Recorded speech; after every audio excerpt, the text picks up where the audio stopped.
Kemudian yang terakhir yaitu berkenaan dengan rekomendasi dari Rasul Petrus. Nah, ini dapat kita baca di dalam 2 Petrus 3 ayat 15 sampai 16. Dalam 2 Petrus 3 ayat 15, anggaplah kesabaran Tuhan kita sebagai kesempatan bagimu untuk beroleh selamat. Seperti juga Paulus. Ya, ini kata Petrus ya. Seperti juga Paulus, saudara kita yang kekasih, telah menulis kepadamu menurut hikmat yang dikaruniakan kepadanya. Jadi Petrus itu meyakini Paulus ini mendapatkan hikmat karunia dari Tuhan Yesus, dan kemudian Paulus menulis teologi perjanjian baru. Nah, kemudian ayat yang ke-16, hal itu dibuatnya dalam semua suratnya. Jadi teologi perjanjian baru itu dibuatnya dalam semua suratnya. Apabila Paulus, berbicara tentang perkara-perkara ini, dalam surat-suratnya itu ada hal-hal yang sukar dipahami, sehingga orang-orang yang tidak memahaminya dan yang tidak teguh imannya memutarbalikkannya menjadi kebinasaan mereka sendiri. Sama seperti yang juga mereka buat dengan tulisan-tulisan yang lain. Jadi Rasul Petrus di sini juga memberikan semacam satu informasi bahwa teologi perjanjian baru yang diajarkan oleh Paulus itu ternyata ada yang disebut dengan perkara-perkara yang sulit dipahami. Ya, ada hal-hal yang sulit dipahami. Nah, pernyataan tentang kerasulan Paulus ini oleh Rasul Petrus dalam 2 Petrus 3 ayat 15-16 ini merupakan salah satu testimoni yang paling signifikan tentang otoritas kerasulan Paulus di dalam perjanjian baru. Petrus di sini bukan hanya menyebut Paulus sebagai saudara yang kekasih, tetapi juga mengakui bahwa surat-surat Paulus itu setara dengan tulisan-tulisan yang lain. Ya, dalam bahasa Yunaninya disebut graphai, tulisan-tulisan lain. Jadi Rasul Petrus itu menyatakan bahwa apa yang dibangun oleh Paulus dalam teologi perjanjian barunya itu setara dengan tulisan-tulisan para rasul yang lain. Nah, istilah yang dalam konteks Yahudi itu biasanya menunjuk pada kitab suci. Jadi kalau ada graphai, itu yang disampaikan tulisan-tulisan lain oleh Petrus, itu maksudnya kitab suci. Jadi Petrus itu secara langsung dan secara tidak langsung menyatakan satu rekomendasi, mengakui juga bahwa tulisan-tulisan Rasul Paulus itu disetarakan dengan tulisan-tulisan kitab suci. Nah, dalam ayat ini terlihat bahwa tulisan-tulisan Paulus telah diterima oleh gereja perdana.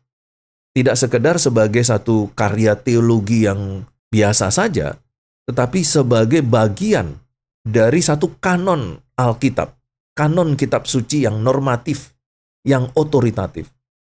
Jadi tulisan-tulisan Paulus ini, surat-surat Paulus ini, bukan sekedar sebuah satu karya teologi PB biasa saja, bukan. Tetapi ini adalah satu bagian dari kanon Alkitab, kanon kitab suci yang normatif dan yang otoritatif. Nah, dengan demikian, kerasulan Paulus ini dikonfirmasi bukan hanya oleh pengalaman pribadi atau panggilan roh saja, tetapi juga oleh pengakuan dari pemimpin kerasulan utama lainnya, yaitu Simon Petrus. Nah, bahwa kerasulan Paulus merupakan hasil dari wahyu ilahi, bukan kemampuan retoris seorang manusia Paulus atau pengetahuan manusiawi semata-mata. Hal ini sejalan dengan klaim Paulus sendiri dalam Galatia 1 ayat 12, bahwa Paulus, itu menerima Injil bukan dari manusia, tetapi dari pewahyuan langsung oleh Yesus Kristus. Dengan menyebut bahwa surat-surat Paulus ini mengandung kebenaran yang dalam dan sulit dipahami, Petrus tidak sedang merendahkan Paulus, tetapi justru menunjukkan adanya kompleksitas dan kedalaman ilahi dari tulisan-tulisan Paulus. Dalam tradisi eksegetis konservatif, Hal ini menjadi bukti bahwa tulisan Paulus memiliki bobot teologi yang luar biasa dan memiliki peran sentral di dalam pembentukan doktrin gereja dan menjadi fondasi dari teologi Perjanjian Baru. Nah, penting pula dicermati bahwa ayat ini menunjukkan adanya penyalahgunaan terhadap surat-surat Paulus oleh mereka yang tidak bertanggung jawab, yang tidak memahami dan tidak teguh imannya, yang memutarbalikkan menjadi kebinasaan mereka sendiri. Dari yang disampaikan Petrus tadi ya.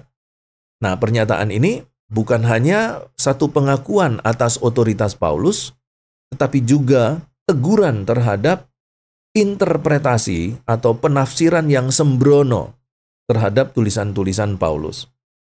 John MacArthur menekankan bahwa ini adalah pembelaan kerasulan Paulus dari pihak Petrus, sekaligus peringatan akan bahaya eisegesis, ya, bukan exegesis, tetapi eisegesis. Dengan kata lain, kerasulan Paulus ini diakui oleh Petrus tidak hanya secara pribadi, tetapi juga secara normatif dalam komunitas gereja Kristen mula-mula. Dan penyalahgunaan terhadap tulisan Paulus itu sama bahayanya dengan penyimpangan dari kitab suci lainnya.